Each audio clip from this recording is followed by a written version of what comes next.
Hello, and welcome to Stitches and Stories Studio, where stories begin. I'm your host, Millie Story. I write science fiction and crime noir as Melissa L. Story, and contemporary romance as Lynn Story. I enjoy writing across genres because I've always loved the many ways stories can move us, whether it's through mystery, adventure, romance, or strange and wonderful corners of the imagination.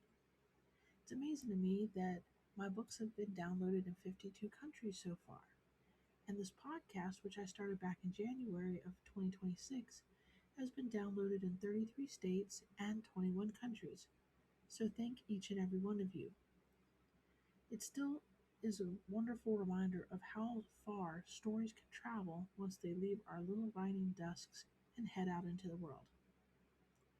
A little bit more about me. By day, I work full time, and by heart, I am a novelist, reader, podcaster, and lifelong lover of books. Here in the studio, we enjoy talking about writing, creativity, storytelling, publishing, books, and the beautiful, messy business of building a creative life. So, whether you're a new writer just beginning to find your voice, or a more experienced writer still learning and growing, a devoted reader, or simply someone who loves a good story, I'm so glad you're here. Let's settle in and get started. Hello, and welcome to episode 26. This week, we're going to talk about writing, creativity, books, and the many winding ways a writing life comes together. And I'm so glad you're here. I want to talk about something that sounds a little business-like on the surface, though it reaches much deeper than business. I want to talk about backlist. Now, backlist can sound like one of those publishing words that wear sensible shoes and carries a clipboard. Useful, certainly, a little dry at first glance. Still, once you sit down with the idea for a minute, you realize backlists are really about the long life of your books. And this is something I didn't quite grasp when I first started. So I want to share a little bit about this with you and my experience. It is about what happens after the launch post fade, after the release week excitement settles and the shiny newness kind of moves, and frankly, the algorithm drops, and so do your sales. You hit a plateau, and then they start to fall off a cliff. So it's about how to make the books that stay, the books that keep finding readers, and the books that wait patiently on the shelves or in libraries, digital storefronts until the right reader stumbles across them and falls in love. And honestly, I've been thinking about that a lot lately, partly because of what I've been reading. As you know, I've been on the Steve Berry kick, and that is one of the best reminders in the world of how readers actually behave.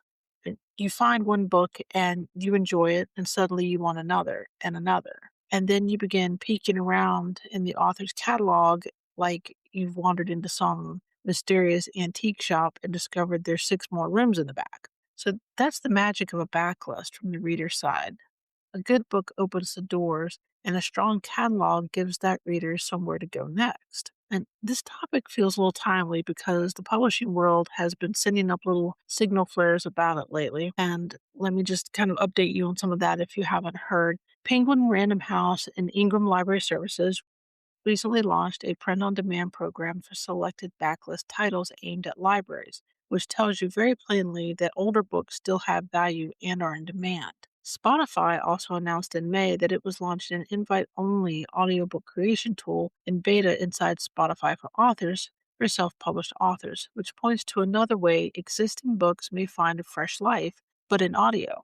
At the same time, major public library organizations in the United States and Canada have been pushing for more sustainable ebook and audiobook access, which keeps the whole conversation grounded in reader discovery, affordability, and the long arc of a book's availability. You put all this together, and what do you get? You get a publishing moment that keeps pointing to the same truth. Books have longer lives than the industry sometimes act like they do, and certainly more than what the algorithm would have you believe. So readers keep proving it. Libraries know it. Audio platforms are now chasing it, and writers would do well to remember it.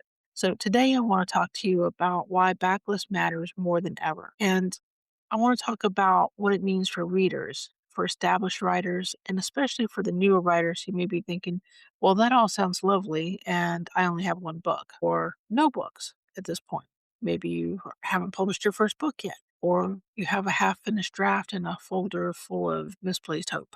Well, drag out that folder. I'm here to give you some life back into that hope. If any of this is you, this conversation absolutely is important, and especially for you, because backlist is not just a thing you begin caring about once you have 10 books and a full time assistant and a color coded launch calendar. Backlist begin the moment you start thinking like someone who wants to build a body of work. It begins when you look at a book as book one and realize that you're planting more than a single title. You are planting the first tree in what someday will become an orchard of books. And yes, I know that orchard may concurrently consist of one determined little sapling and a writer squinting at the weather, but still, the principle holds. So, what is a backlist really? In the simplest sense, it is your older books, the books that came before the newest ones. In a deeper sense, it is the shape of your writing life over time. It's the shelf of where place it is the shelf of places a reader can go once they trust you. The evidence that your career has depth and momentum, and one that readers can move from liking a book to following a writer. And that shift can mean a great deal. A person can enjoy one title and move on with a smile. A person who discovers that there are more books waiting for them, they may begin to invest in the writer themselves. And that's how your career grows. And that's where loyalty and super fans come from. And one good reading experience becomes an entire relationship. Readers do this all the time. Think about your own reading life. How many times have you found a book you loved and immediately looked to see what else that writer had written? And how many times have you become mildly obsessed with an author's catalog and started collecting titles like a squirrel who's preparing for a literary winter? And I know I've done it. I mean, my Steve Berry book collection is a perfect example. This is exactly where I am right now. And once you notice that pattern as a reader, you begin to understand why backlist matters so much as the writer side of your brain. So every book becomes a doorway to another book. And every strong reading experience becomes a chance for a deeper discovery, and one title strengthens the next. The last part is particularly important. Backlist is not simply a pile of old books sitting in the corner in a to be read stack. A good backlist is active. It works with your front list. It supports discovery, creates momentum. A new release can revive interest in older books. The older book can lead a reader towards the newest one, and the books start to help each other. And I know when I was starting out and I was hearing people talk about backlist and I only had one book, I just thought, was so impossible that I would never have a backlist. It was just going to take so long, and it seemed like just sort of insurmountable to create, some huge backlist. And you'll hear about authors that have, 30 books, 40 books. Some even have 100 books, and you think, how in the world am I ever going to do that? But, it actually it comes along faster than you think it will. When you're writing that first book, everything seems almost insurmountable because it's new and unfamiliar, and that's okay. Enjoy that. Enjoy that newness and that excitement, but also don't get discouraged. And think about it in a business sense, in a planning sense that yes, you're writing this book, but think about the next book too. Like how does this book lead into the next? Because you're creating a series. And as I've mentioned before with Echoes of Eden, I have that planned out as a 10-book series for 10 books for a number of reasons. But the point of that is I mapped it all out. Now I didn't outline each and every book, but I put, like a one or two sentence kind of summation of what I wanted each of those books to be about and how they build on one another.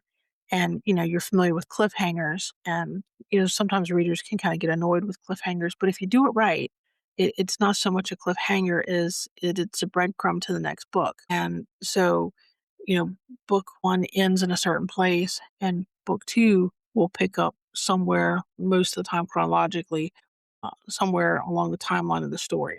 Now, it might be a week later, a month later, or 10 years later in the life of that character. It just depends on how you've mapped out the story and the arc of the entire series. So it's something to consider, even though you're only writing your first book at the moment, is to plan ahead. I didn't do that with my first book, which was the Maggie Gray trilogy. That was one book. It was a huge book when I got done. And some of you may have heard this story before. And I gave it to someone to read, and it was over 1,000 pages. And Sci-fi fantasy readers will read a long book. They get invested in the story, but that was still kind of a lot. So they suggested dividing it into two books. Well, I knew enough to know that it's very hard to market two books. So I needed to make it three books so I could at least market a trilogy. And then you can put box sets together with that or an omnibus version. And so I had to go find a good place to stop the story and make that book one and book two. And then, book three was a little bit challenging because I hadn't really planned for that part, but it taught me a valuable lesson. You need to kind of think ahead about these things and at least, mind map it out or whatever method works for you. I have a whiteboard that I use sometimes when I'm trying to map things out, and I use that board heavily with the Maggie Gray trilogy. I didn't need it quite as much for Echoes of Eden because I kind of had it already in my head what I wanted. So I just wrote out my story Bible, and I my story Bible is handwritten in a very thick, like 300-page journal, and I keep all my character profiles and languages that I've created, things like that in there, and as well as the abbreviated outline for the entire series. And I refer back to it to help me stay on track and make sure I don't go kind of off sideways with the storyline. But I tell you all this because these aren't things that I thought about when I was writing that first book, The Deceived. So it's important to kind of take a breath now, no matter where you are with your first book, and think about the second book and the third book. And do you want a trilogy or do you want a longer series? And the number of books in your series may depend on the genre. And so research your genre and what readers like. So, fantasy readers can be invested in longer books, contemporary romance, maybe not so long, but they'll stick with a longer series. There are some statistics out there that say, 13 books in a series is pretty much where readers' attention span max out, and they may not read any more books beyond that. Again, I think it's subjective. I think it depends on the genre, like I said. It also depends on how good the story is. I mean, if it's a really good story and people are really into it, you might be able to take it beyond 13. But, that's where the kind of the business part comes in and kind of keep an eye on your sales and see how things are going. But to the point of the backlist, once you have three books, five books, six books, they serve each other when you have that many books in a series. So I would say more than three, say four books in the series, and you're planning more, then I think you can afford to make the first book in the series free if you choose to. That's a topic of debate. A lot of people will tell you make the first book in the series free because it gets people hooked. It introduces them into your character, into your world, and then you get read through books two, book three, book four. So, and I say have at least four books in place because you want them to have something to read towards. Some people won't buy the first book, or they might download it for free, but it's your only book, and so you're not making any money, so that doesn't really help you out. But some people, if they know it's a series, so if you market it as book one of a series and you don't have book two, book three, they're gonna wait until book three is out, and then they'll read. So, and I've mentioned in an earlier episode that if you can have the patience to write the first three books and at least have them close to a polished version before you release book one. And I'm not talking about rapid release. I'm not talking about waiting 60, 90 days and then do the second one, do the third one, unless you can write really fast. And if you're first starting out, you might not be able to. So you can still release them like once every 6 months or something like that, but at least you're building some momentum and the reader knows that they can trust you, that the book is coming. If you can find a reasonable cadence to release them that works with your writing style. So think about your time management. Do you work a full-time job? When do you have time to write? Can you get a book out every 6 months? Can you have three books finished, release them out, say once every 6 months, once every 8 months, while you're writing the next three and keep up that momentum? And I would encourage you to try to do something like that. That builds up trust and you'll eventually see read through. So think about it when you're writing your first book. If you already got your first book published, think about it for the next book and the next book. And you can pick up, I like I said, I didn't do it for my first book, The Deceived, but I figured it out and, then did the next two books. And, I gained a super fan out of that. And, it only takes one to then spread the word. And he has his own business and he talks about that series to his customers and it's not even a book related business. but he loves the book, he loves sci-fi, so he talks to other sci-fi fans about it, and that's what you want. That's what you need to do, and you can't control who your super fan is, but you gotta get your work out there in a format and in a series where they can enjoy it. So that doesn't only include your backlist, but multiple formats of your book in all your all your books one, two, three, and whatever's subsequent from there. So that means audio, that means print, that means digital, large print. If there's a companion piece to it, something that goes along with it. So try to have all those things ready as close to the same time as possible. Audio can sometimes be a little tricky to do that because it takes a little longer and it's pricey. So, you might have to sell some books to save the money up to get the audio done. And I understand that. But just think about it. Think about trying to work that into your plan somehow and how you plan to schedule that.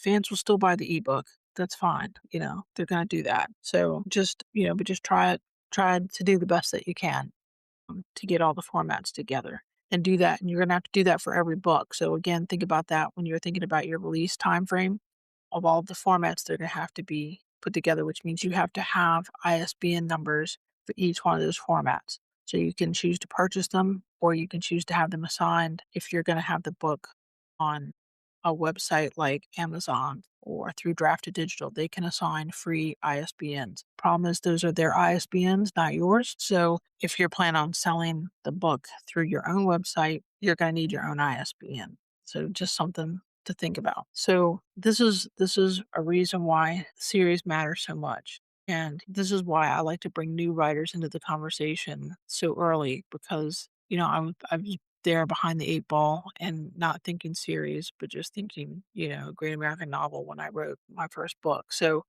I want you to be more prepared than I was to think about it, even though, I wasn't thinking about it. I heard people talking about it, but I didn't think it applied to me. And I'm here to tell you it does apply to you. Even if you've only written 10 words in your first book, this absolutely applies to you. So you need to be thinking about it.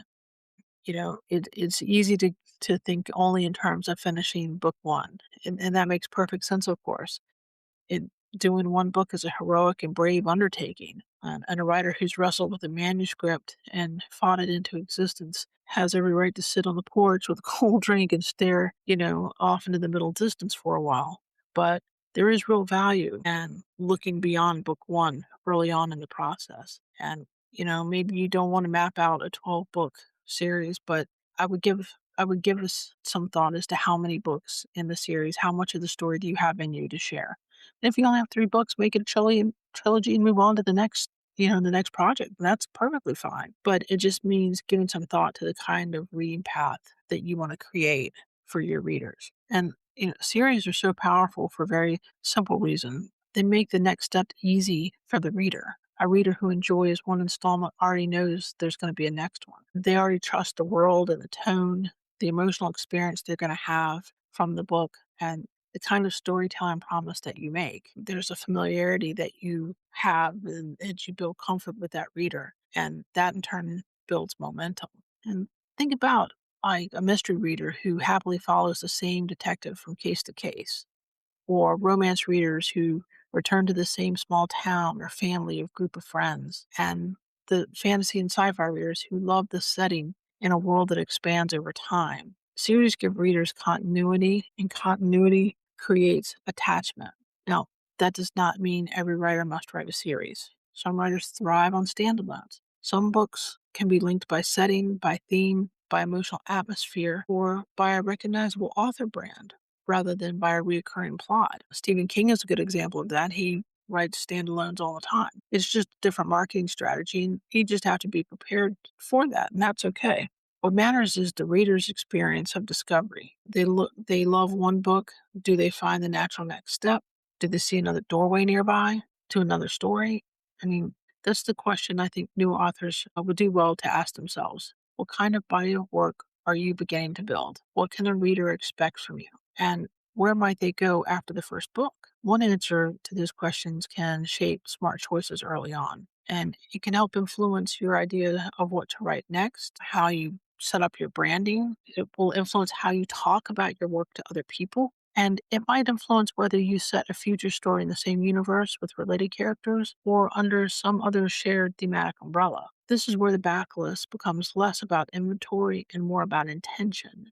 And you're simply not producing books one at a time in total isolation of one another. And you're building an entire bookshelf and creating an entire reading journey. Publishing as an industry often gets distracted by the bright and shiny object of a new release. And of course, that makes sense. Launches create urgency, which creates marketing energy. They give booksellers and media outlets something fresh to feature. Readers, though, they have a wider gaze. Readers discover authors in all sorts of unexpected ways. There's libraries, used bookstores, book bump deals, a random recommendation from a friend that says, "Hey, have you tried this?" Maybe an audiobook during a commute, a social media post about a title that came out 5 years ago and it still sounds irresistible. And it's all part of why recent publishing stories feel meaningful to me. The library print on demand move between PRH and Ingram says libraries still want older books available when readers ask for them. And the Spotify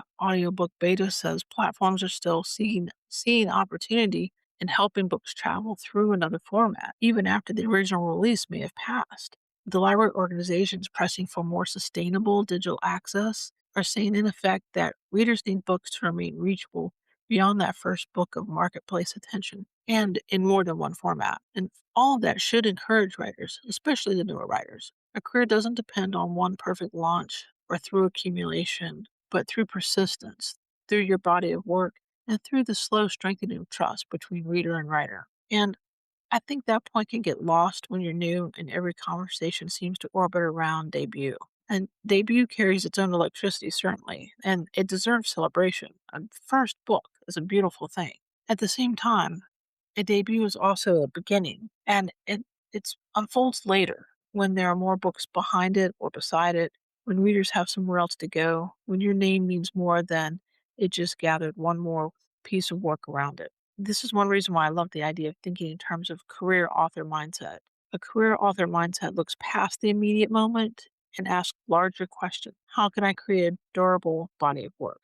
What kind of experience do I want my readers to associate with my name? And how can one book make the next one easier to sell, easier to discover, and easier to love? And those questions are quite useful whether you have 0 books, 1 book, or 15. But for the new writer, the most hopeful thing about a backlist is you do not have to have it yet for it to begin shaping your choices. And that's worth sitting with for just a minute and thinking about it. You might still be drafting your first novel, and that's okay. You're still wrestling with chapters and characters are behaving like toddlers, but one scene sits sweetly in folded hands while another's trying to, run off and create havoc. But that's all part of the writing process.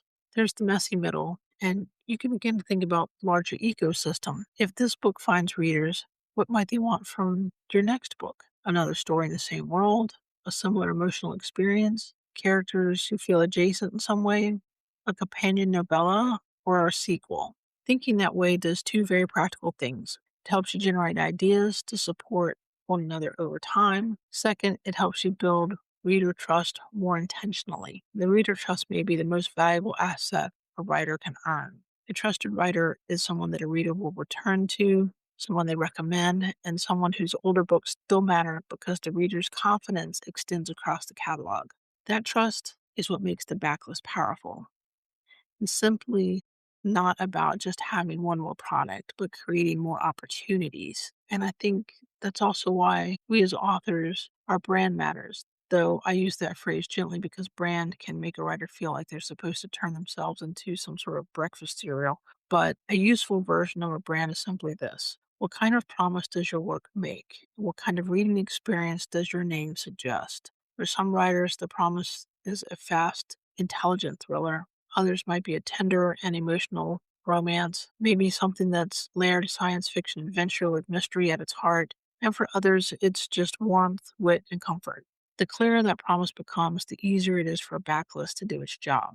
A reader who loves book one can see the thread connecting through the others. And that way, the catalog feels coherent and it makes the choices easy. This is another gift of the series, by the way. Series create coherence almost automatically. The world that casts atmosphere that promises continuation of all the work, welcome the readers deeper into your story. And yet, I also want to say this carefully because creativity still deserves room to breathe. Thinking with backlist in mind doesn't require a writer to become rigid. It invites awareness and intention. It invites a larger frame around your creative choices. And you could still write what excites you and follow your curiosity and even surprise yourself. In fact, the energy often produces the very books readers respond to most strongly. The difference lies in understanding that each book can do more than a standalone in a marketplace for 30 days and then fade into silence. Each book can become part of a living structure, the ecosystem, they can continue to work, and they can become a bridge. And that's why I love seeing the industry wake up to all these long tail realities. Libraries have always known the value of an older book. Readers browsing the shelves know it too. Digital storefronts and audio platforms are steadily catching up to the idea of discovery often happens far away from the publication date. A good story remains a good story, whether it's day one or day 300. And on year five, when the right reader finally comes along and finds it, well, that's just golden. As writers, I think we do ourselves a tremendous favor when we remember that. It also helps us think in longer terms and build steadier, helps us release some of the frantic feeling that book one gives us, that we must do everything all at once. And book one certainly opens the door, but book two strengthens it, and the third book widens the path. Over time, the whole structure becomes more welcoming, yet resilient, and more rewarding for readers to explore. There is something comforting in that for me personally. Publishing can feel so noisy and obsessed with speed, so quick to declare that what matters this week and what's already drifted off the table. I mean, meanwhile, writers are out there quietly discovering books from years ago and loving them as if they were released yesterday. And that's a beautiful and hopeful thing. It also means that the work you do now may have more life in it than you currently see. The book you're drafting now may someday be a title that leads someone to three others. The first book you publish may become the beginning of a long and satisfying trail of breadcrumbs for readers who want more from you.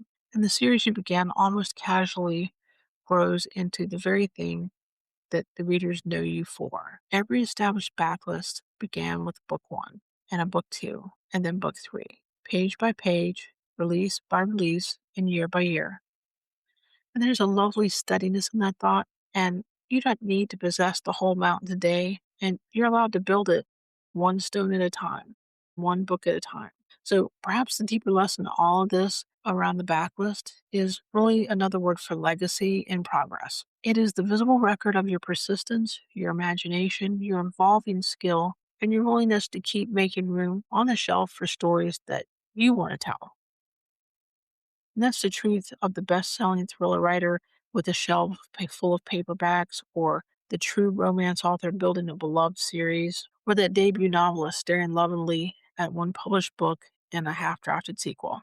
It's true for writers with manuscripts in progress, still forming, still gathering, and still building their courage. Backlist is the imagination before it ever reaches the store. It begins the day that the writer decides that it's not only about book one, it's about the whole body of their work. And it's wonderful to think about this and through the writing life as we look out and internally in our series in our heads, or our world that we're building, not as just one frantic sprint after another. It's more of a gradual shaping, and it evolves slowly sometimes in our minds, but it shapes into something larger and lasting, something that readers can return to and love over time. So this week, I'd love for you to think about your own reading and your own writing through that lens. As a reader, which authors have sent you diving backwards through a catalog? Which books opened a door that led you to five more? And which writers have built the kind of trust that makes you reach automatically for the next one?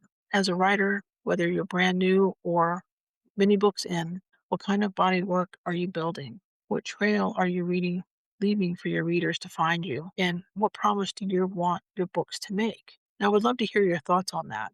Uh, This is one of those topics where the business side and the heart side meet, and I always find that intersection fascinating. Thank you so much for spending time with me today. I hope this leaves you encouraged, especially if you're still early in your journey.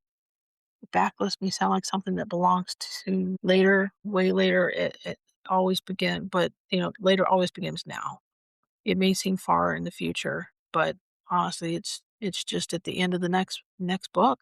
So every book you write has potential to become the part of something larger. Every story adds another little piece to that shelf, and every release that you schedule has a fresh door to open to a new reader. So until next time, keep writing, keep reading, keep thinking in long terms, and keep building the kind of creative life that grows book by book. And we'll see you in the next episode. Thank you for joining us this week at Stitches and Stories Studio. If you enjoyed this episode, you can find more conversations about writing, creativity, publishing, and the storytelling life in the backlist, available wherever you're listening today. You can also support the podcast by subscribing on Substack or by visiting Buy Me a Coffee. To explore Millie's books and short stories, visit stitchesandstories.com. You can also find her on Facebook, Instagram, and X as Melissa L. Story. For questions, comments, or podcast sponsorship opportunities, please reach out by email at millie@stitchesandstories.com. Thanks again for listening to Stitches and Stories Studio, where stories begin.